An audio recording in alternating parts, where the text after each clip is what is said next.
All right, Nick, let's talk about the Pittsburgh Steelers.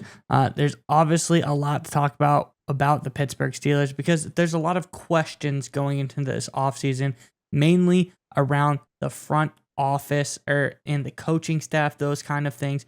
And I think that there's a really interesting story that you have today. And I think Steelers fans are really going to like this story as well. And we'll get into that in just a moment. But Steelers fans, we unfortunately didn't make the playoffs this year. And, I think they're very, very close to that. And I think there's a lot to look forward to in the next season. But as you take a step back as a team, you look at the playoffs and you can see in front of you brings back memories of all of the past playoff runs that Steelers have had in the past, which is a lot, quite frankly. There's been a ton of deep playoff runs by the Steelers. We're just curious to know. Let us know in the comments below. What is your favorite playoff moment from the Steelers? There's so many to pick from, but just pick one. What was your favorite Steelers playoff moment? Let us know in the comments below. But Nick, what is this big potential shakeup in the Steelers coaching staff / front office?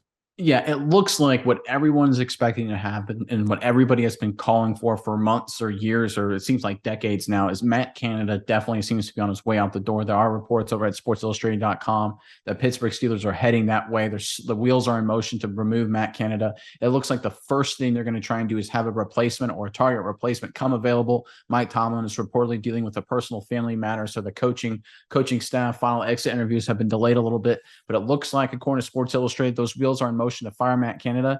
And it looks like the Pittsburgh Steelers, this is also according to Sports Illustrated, the Pittsburgh Steelers are rumored to be waiting for the Tampa Bay Buccaneers to fire Byron Leftwich before letting go of current offensive coordinator Matt Canada. Leftwich is reportedly the Steelers' #1 target to come in and be the offensive coordinator, take over the offense, take over the mentorship of Kenny Pickett, and really get this talented young group heading in the right direction, playing better football, being more explosive. Miles, I think obviously moving off Canada, like all the reports are indicating at this point, is the right move. I think bringing in Byron Leftwich is an interesting move. Former quarterback, former Pittsburgh Steelers, seems to be a natural kind of fit. Give me your thoughts on this decision first to fire Canada and then to bring in a guy like Leftwich potentially. Yeah, Nick, this is a no-brainer to me because when I look at Matt Canada and what he's done in, say, the 34 games he's been with this team, Canada has only scored 30 or more points twice with the Steelers. And this is a team that's had a lot of prolific offenses, Nick. Is a lot of, big time players, huge receivers, a lot of offensive threats, and to only be able to score 30 points twice in 34 games. The Bucks scored 30 points twice this season, Nick. So I think this is a pretty big deal. When you look at Leftwich as a potential OC candidate, just not even necessarily that he is the guy, but you look at him in the way that, okay, what would another offensive coordinator bring to the table? Well, he's already doing more in one season than Canada has done in every season he has with the Steelers.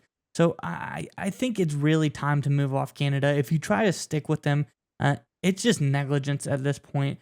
Everyone feels the offense is clunky. At the beginning of the season, it felt like he never wanted to throw the ball in the middle of the field. He didn't really want to take the deep shots. He was just taking anything to the sidelines. It just felt like this Canada offense was not working.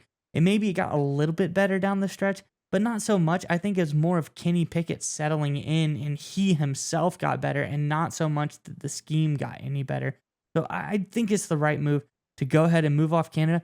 And I think Leftwich could be, one of these newer, younger, quarterback-friendly guys to come in and start his career with a guy like Pickett. You see what a big difference, like Lawrence down in Jacksonville. He got a QB-friendly head coach in his second year, and we see the leaps and bounds that he has made as a quarterback. It's so night and day. Now, Canada may not be as bad as Urban Meyer was. He could be, though. You never know.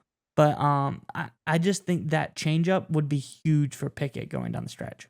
Yeah, there's definitely a trend when it comes to getting guys around the quarterback position and the approach you need to have. So I think you either have like a young whiz kid that's like kind of like not necessarily into analytics, but thinks about football differently and kind of tries to create matchup issues just because he has a different approach. I'm looking at Shanahan, I'm looking at McDaniel, I'm looking at McVay, right? Guys who just look at the game differently. They're not necessarily former quarterbacks or former players, but then you can go that route, right? You can go after and get a Doug Peterson to kind of handle the offense in Jacksonville. Kellen Moore is the quarterback's coach, offensive coordinator in Dallas. You've got O'Connell took over in Minnesota, did a lot of nice things with Kirk Cousins there. There's a lot of other examples throughout the rest of the league of former quarterbacks coming in, kind of being a quarterback's best friend because they have that shared bond, that shared experience. They both have played the position. And I think Leftwich, being a former quarterback and frankly a former Pittsburgh Steeler, will go a long way in developing Kenny Pickett. Because at least according to Matt Canada's bio that I could find on the internet, the last time he played quarterback was in Palestine, Indiana in high school. Right. This is a guy that he may be a smart guy. He's obviously somewhat of a capable coach to work to where he is in the NFL, but he just doesn't have that ability to connect with a quarterback the way a former player would. And sometimes that's what you need, especially when you got a guy like Pickett, who's kind of mature. He's got the physical tools, he knows how to handle himself, can make all the throws like we saw at the end of the season. He just needs a guy to like teach him how to grow and develop as a quarterback. He doesn't need to learn, how to play football, how to read a defense. He knows how to do that. He's one of the more mature, frankly, I think one of the most mature quarterbacks to come out of the draft the last few years. He just needs a guy to refine the tools, put him in more situations to be successful. And a former quarterback like Leftwich, even though he didn't have a very productive offense this year, I think could be the perfect kind of fit to slide in there and do one heck of a job.